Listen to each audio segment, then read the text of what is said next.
Esse exercício é um dispositivo simples para contrabalancear objetos totalmente ou parcialmente. É chamado de máquina de Atwood. Consiste em 2 blocos conectados por um cabo envolto por uma polia estacionária, que gira livremente. A polia serve apenas para mudar a direção do cabo, sem aumentar ou diminuir a tensão nele. Para a máquina de Atwood simples, representada nessa figura, quais são?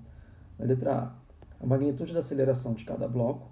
B, a tensão no cabo depois que os blocos são liberados. Suponha que os blocos sejam soltos do repouso e ignore qualquer atrito na polia.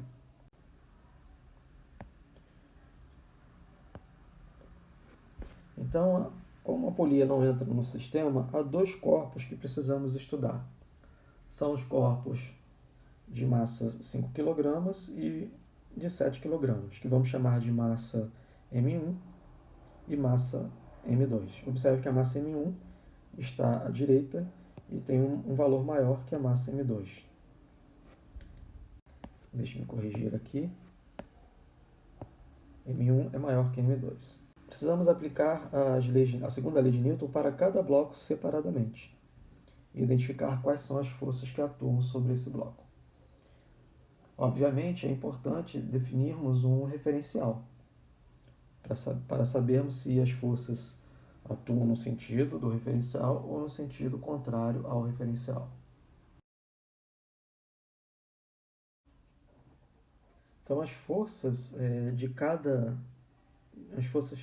que atuam em cada bloco são as forças de contato da corda sobre 1 e as forças de contato da corda sobre 2. E elas constituem um par de interação, isto é, satisfazem a terceira lei de Newton. Então, podemos dizer que a força de contato da corda sobre 1 é igual à força de contato da corda sobre 2 e ambas serão iguais a um único valor que nós chamamos de tração T. As forças de ação à distância são as forças peso que atuam em cada um dos blocos. Então, temos a força da gravidade da Terra sobre 1 e a força da gravidade da Terra sobre 2. Essas forças são diferentes porque as massas são diferentes. Então, essas são as forças peso, que nós chamaremos de P1 e P2. Então, P1 será M1 vezes G e P2 será M2 vezes G. Então, essas são as forças que atuam em cada bloco. Então, vamos aplicar as leis de Newton, mais o princípio de superposição, que é o somatório das forças. Então, sobre o corpo 1, há a força de contato, que a corda exerce sobre o corpo 1, mais a força gravitacional que a Terra exerce sobre 1, igual a M1 vezes menos MA.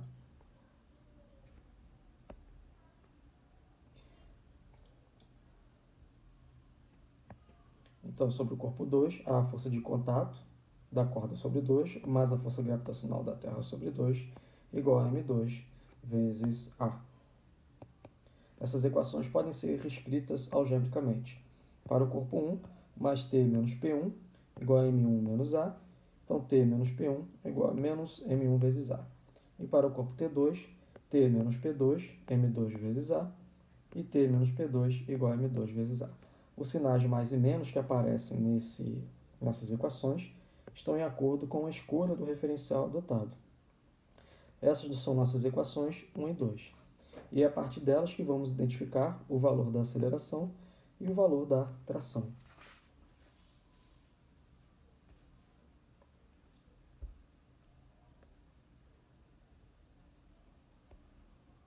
Então, nós vamos substituir a equação 1 na equação 2. Então, da equação 1, podemos escrever que a tração é igual a menos M1 vezes A mais M1 vezes G. e substituímos essa equação na equação 2. Então, vamos ficar com menos 1 vezes A, mais M1 vezes G, menos M2 vezes G, igual a M2 vezes A. Então, daqui nós temos que M1 vezes G, menos M2 vezes G, é igual a M1 vezes A, mais M2 vezes A. Do lado esquerdo, ficaremos com uma diferença entre as massas, M1 menos M2 vezes G, que é igual à soma das massas, M1 mais M2, vezes a aceleração.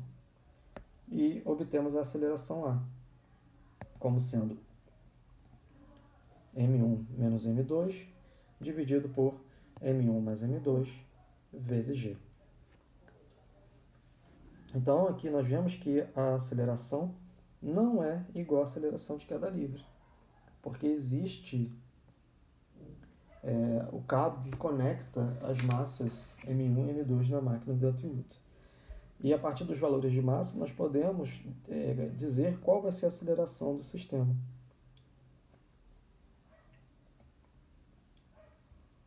Basta combinarmos M1 e M2 apropriadamente.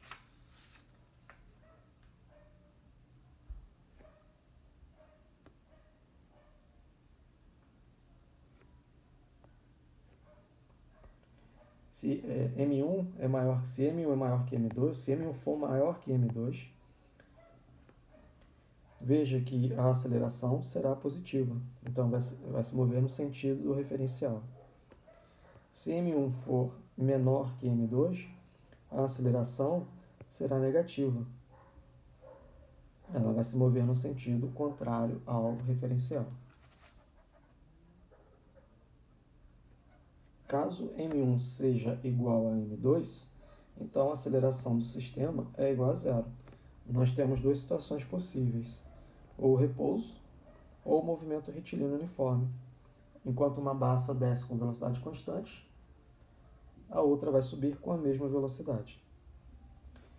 Para os dados do problema, nós podemos calcular o valor da aceleração.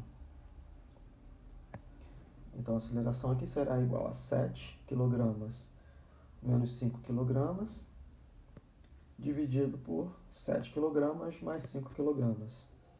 Veja que esse fator é dimensional, estou dividindo massa por massa, vezes 9,8 metros por segundo ao quadrado.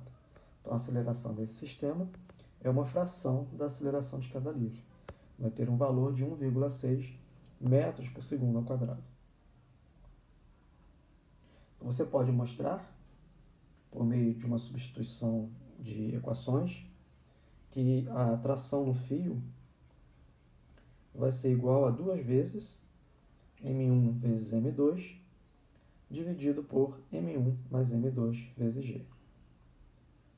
Substituindo os dados do problema, essa tração será igual a 57 newtons. Novamente, observe que as forças de contato que a corda exerce em cada bloco são um par de ação e reação, ou seja, são um par de interação. Isso vai nos permitir calcular a aceleração desse sistema, considerando a segunda lei de Newton aplicada ao sistema como um todo. Porque essas forças internas, elas se cancelam. Quer dizer, o somatório das forças internas ao sistema é igual a zero, dizendo que essas forças são forças de vínculo. Forças de vínculo se cancelam devido à terceira lei de Newton, porque elas não alteram a aceleração do sistema como um todo.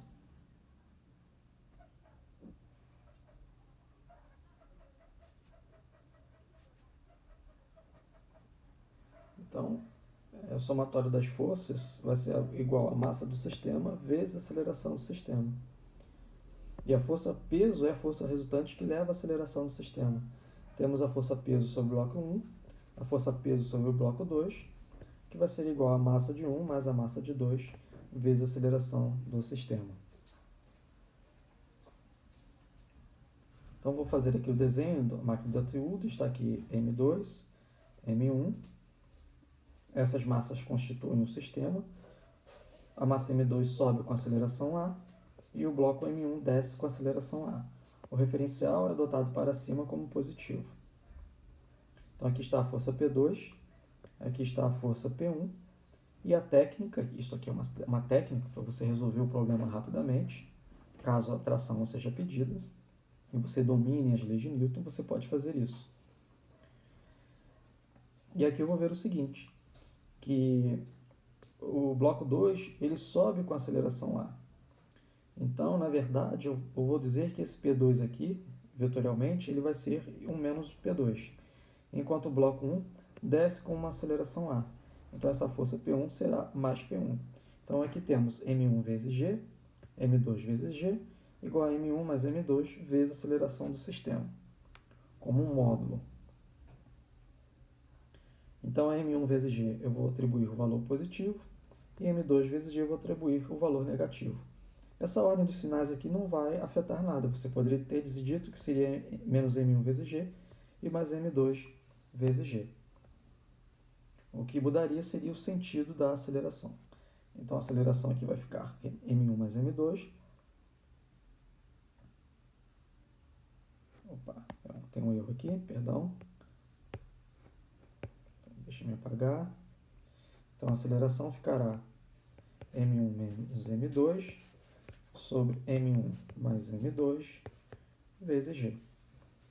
Ou a aceleração será igual a M2 menos M1 dividido por M1 mais M2 vezes G.